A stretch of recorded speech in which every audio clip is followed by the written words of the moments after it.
નમસ્કાર દોસ્તો, સ્વાગત છે આપ સર્વનું તમારી પોતાની યુટ્યુબ ચેનલ ઓશિયન જ્ઞાન લાઈવ પર। આજે આપણે ધોરણ 8ના ગણિત વિષયની જે સ્વ અધ્યયન પોથી છે એટલે કે સ્વ અધ્યયન પોથીના ભાગ 6ની અંદર આપણને ગણિત વિષયનું જે પ્રકરણ નંબર 12 આપેલું છે અવયવીકરણ, તેનું સંપૂર્ણ સોલ્યુશન આપણે આ વિડીયોની અંદર જોવાના છે।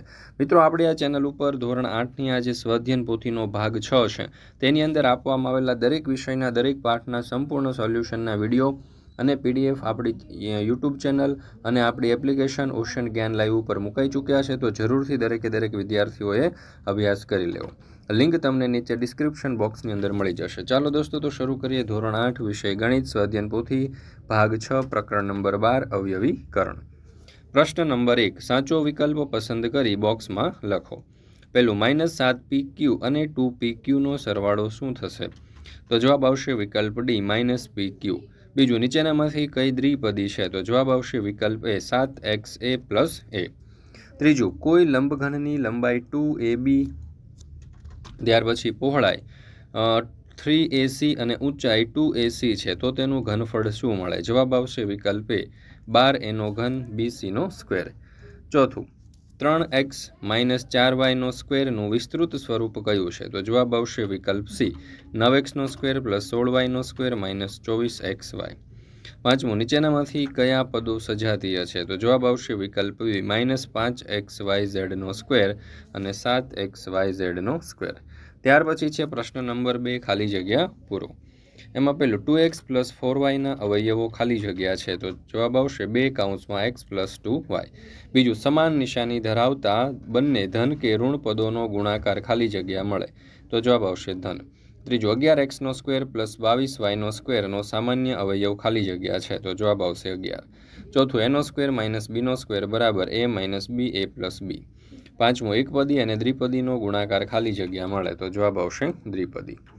ત્યાર પછી છે પ્રશ્ન નંબર 3, આપેલા વિધાનો સાચા છે કે ખોટા તે જણાવો। એમાં પહેલું, 4x - 5 બરાબર 4x - 5 થાય, તો જવાબ આવશે ખોટું। બીજું, 8x² yz ના અવયવ 2 × 2 × 2 × x × x × y × z છે, તો જવાબ આવશે સાચું। ચોથું, ભાજ્ય પદાવલી બરાબર ભાજક પદાવલી ગુણ્યા ભાગફળ, તો જવાબ આવશે સાચું। ચોથું, સંખ્યાના ભાગાકારની ક્રિયા એ ખરેખર ગુણાકારની વ્યસ્ત ક્રિયા છે, તો જવાબ આવશે સાચું। પાંચમું, 10x² yz² નું વિજાતીય પદ -10x² yz² છે, તો જવાબ આવશે ખોટું। ત્યાર પછી છે પ્રશ્ન નંબર 4, આપેલ માહિતીનો ઉપયોગ કરી અને અવયવ પાડો। એમાં a² + 2ab + b² બરાબર ab²। તો એમાં પહેલું, x² + 6x + 9, તો x² + 2x × 3 + 3² એટલે કે x + 3²। બીજું, 25m² + 30m + 9, તો 5m² + 2 5m × 3 + 3² એટલે જવાબ આવશે 5m + 3²। b a² - 2ab + b² બરાબર a - b²। એમાં 4y² - 2y + 9, તો 2y² બરાબર 2 × 2y × 3 + 3y² એટલે 2y - 3²। x² - 8x + 16 એટલે કે x² - 2x × 4 + 4² એટલે કે x - 4²। ચોથું છે, a² - b² બરાબર a - b a + b, તો x² - 9, તો x² - 3² એટલે કે x - 3x + 3। 4p² - 36, તો 2p² - 6² એટલે 2p - 6 2p + 6। ત્યાર પછી છે ત્રીજું, m² - 1 એટલે કે m² - 1² એટલે કે m² - 1 m² + 1 એટલે m - 1 m + 1 અને m² + 1। l + m² - l - m² એટલે કે l + m l - m l + m અને l - m। તો અહીંયા તમે જોશો તો +m - m ઉડી જશે, +l અને -l ઉડી જશે, તો પહેલા કૌંસમાં વધશે 2l, બીજા કૌંસમાં વધશે 2m એટલે જવાબ થઈ ગયો 4lm। ત્યાર પછી છે D, x² + a + b x + ab બરાબર x + a x + b। તો પહેલો દાખલો, x² + 15x + 26, તો અહીંયા આવશે x² + 13 + 2 એટલે કે 15ના 2 અવયવ પડ્યા x + 26ના અવયવ આવશે 13 × 2, તો પ્રથમ કૌંસમાં આવશે x + 13 અને બીજા કૌંસમાં x + 2। ત્યાર પછી બીજું, y² + 18y + 65, તો y² + 13 + 5y + 13 × 5 એટલે y + 13 અને y + 5, પીનો સ્ક્વેર પ્લસ 10p પ્લસ 16, તો પીનો square plus 8 plus 2p plus 8 into 2, તો p પ્લસ 8 અને p પ્લસ 2. ત્યાર પછી છે પ્રશ્ન નંબર 5, ગુસ્સા શોધો. 9x બરાબર 36, તો 9x બરાબર 9 ઇન્ટુ એક્સ, 36 બરાબર 9 ઇન્ટુ 4, ગુસ્સા બરાબર 9. 2x ઇન્ટુ 3x નો સ્ક્વેર ઇન્ટુ 4, તો 2x બરાબર 2 ઇન્ટુ 2, 3x નો સ્ક્વેર બરાબર 3 ગુણ્યા x, 4 બરાબર 2 ગુણ્યા 2, એટલે કે લસા આપણો થઈ ગયો 1. ત્યાર પછી છે ત્રીજું 7x અને 42, તો 7x બરાબર 7 ગુણ્યા x, 42 બરાબર 7 ગુણ્યા 6. 10 PQ, 20 QR અને 30 RP, તો 10 PQ એટલે કે 2 ગુણ્યા 5 ગુણ્યા P ગુણ્યા Q. 20 QR બરાબર 2 ગુણ્યા 2 ગુણ્યા 5 ગુણ્યા Q ગુણ્યા R. 30 RP બરાબર 2 ગુણ્યા 3 ગુણ્યા 5 ગુણ્યા R ગુણ્યા P, અને ગુસ્સા બરાબર 2 ગુણ્યા 5 બરાબર 10. મિત્રો, ધોરણ 6 થી 8ના વિદ્યાર્થીઓ માટે આપણે બ્રહ્માસ્ત્ર બેચ 2026 જે છે તે લોન્ચ કરી દીધો છે, જેની કિંમત 5500 રૂપિયા છે, પરંતુ ત્યારે હાલ 60% ડિસ્કાઉન્ટ ચાલી રહ્યું છે. માત્ર 2200 રૂપિયાની અંદર તમે ધોરણ 6, 7 કે 8ના જે વિષયમાં તમે અભ્યાસ કરો છો તેના દરેક વિષયનો અભ્યાસ તમે કરી શકો છો. તો જરૂરથી દરેક વિદ્યાર્થીઓએ આ જે બ્રહ્માસ્ત્ર બેચ છે તેની અંદર જોઈન થઈ જવું. ગણિત, વિજ્ઞાન, સામાજિક વિજ્ઞાન અને અંગ્રેજી જેવા અઘરા વિષયો જે છે તમે અહીંયા સારામાં સારી રીતે કવર કરી શકશો. પ્રશ્ન નંબર 6, અવયવ પાડો. 7a સ્ક્વેર પ્લસ 14a, તો 7 ગુણ્યા a into a plus 7 into 2 into a, એટલે કે 7a કૌંસમાં a પ્લસ 2. બીજું, વાયનો square plus 8zx minus 2xy minus 4yz, તો એક્સનો square minus 2xy minus 4yz plus 8zx, Y કૌંસમાં y minus 2x minus 4z કૌંસમાં y માઇનસ 2x, તો y માઇનસ 2x અને y માઇનસ 4z. ત્યાર પછી છે ત્રીજું, 15xy minus 6x plus 5y minus 2, તો 3x કૌંસમાં 5y માઇનસ 2 પ્લસ 1 કૌંસમાં છે 5y માઇનસ 2, એટલે 5y માઇનસ 2 અને 3x પ્લસ 1, તો એક્સનો સ્ક્વેર પ્લસ bx, એટલે x કૌંસમાં ax પ્લસ b. ત્યાર પછી છે પ્રશ્ન નંબર 7, ભાગાકાર કરો. 5x વર્ગ માઇનસ 6x ભાગ્યા 3x, તો અહીંયા x કૌંસમાં 5x માઇનસ 6ના છેદમાં 3x, x ઉડી જશે, તો 5x માઇનસ 6ના છેદમાં 3.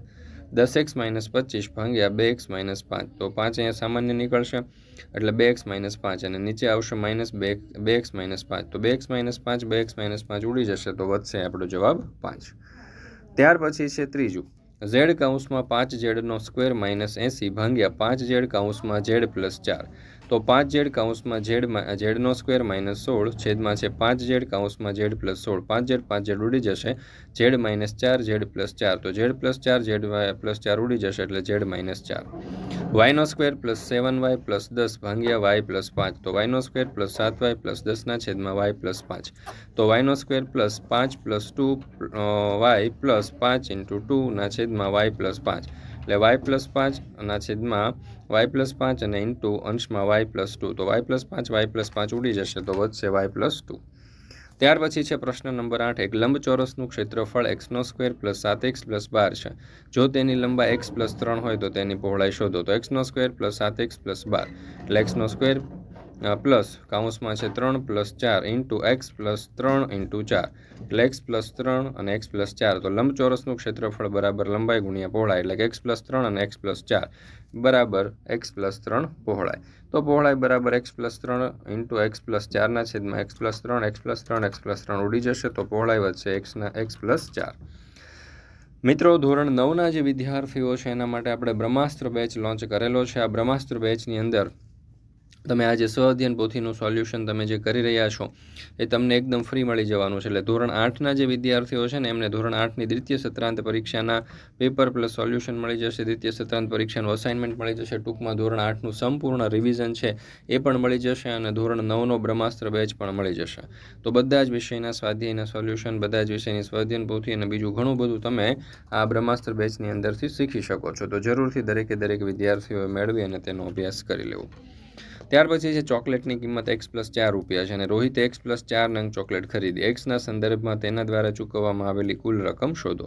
જો x બરાબર 10 હોય તો તેના દ્વારા ચૂકવવામાં આવેલી રકમ શોધો. તો ચોકલેટની કિંમત બરાબર x પ્લસ 4 રૂપિયા, ખરીદેલી ચોકલેટની સંખ્યા બરાબર x પ્લસ 4 નંગ, તો એક્સના સંદર્ભમાં ચૂકવવી પડતી રકમ બરાબર x plus 4 into x plus 4, એટલે કે x પ્લસ 4નો સ્ક્વેર, તો xનો સ્ક્વેર પ્લસ 8x પ્લસ 16. જો x બરાબર 10 હોય તો xનો સ્ક્વેર પ્લસ 8x પ્લસ 16, એટલે કે 10નો સ્ક્વેર પ્લસ 8 ઇન્ટુ 10 પ્લસ 16, એટલે 100 + 80 + 16 એટલે કે 100 + 96, તો જવાબ આવશે 196. એટલે કે ચોકલેટની કિંમત બરાબર x + 4 બરાબર 100, 10 + 4 બરાબર 14 અને ચોકલેટની કિંમત x + 4 બરાબર 10 + 4 બરાબર 14 નંગ. તો મિત્રો અહીંયા આપણે આ ધોરણ 8ની ગણિત વિષયની જે સ્વાધ્યાયન પોથી છે તેનું આ પ્રકરણ આપણે અહીંયા પૂર્ણ કરીએ છીએ. મિત્રો, આ વિડીયો તમને પસંદ આવ્યો હોય તો લાઇક કરવાનું, તમારા મિત્રો સાથે શેર કરવાનું અને સરસ મજાની કોમેન્ટ આપવાનું ભૂલશો નહીં. સાથે સાથે આપણી આ જે ચેનલ છે તેની લિંક તમારા તમામ દોસ્તો મિત્રો સુધી શેર કરી દેજો, જેથી કરીને તેઓ પણ સ્વઅધ્યયન પોથીના સોલ્યુશનના વિડીયો જે છે તે મેળવતા રહે.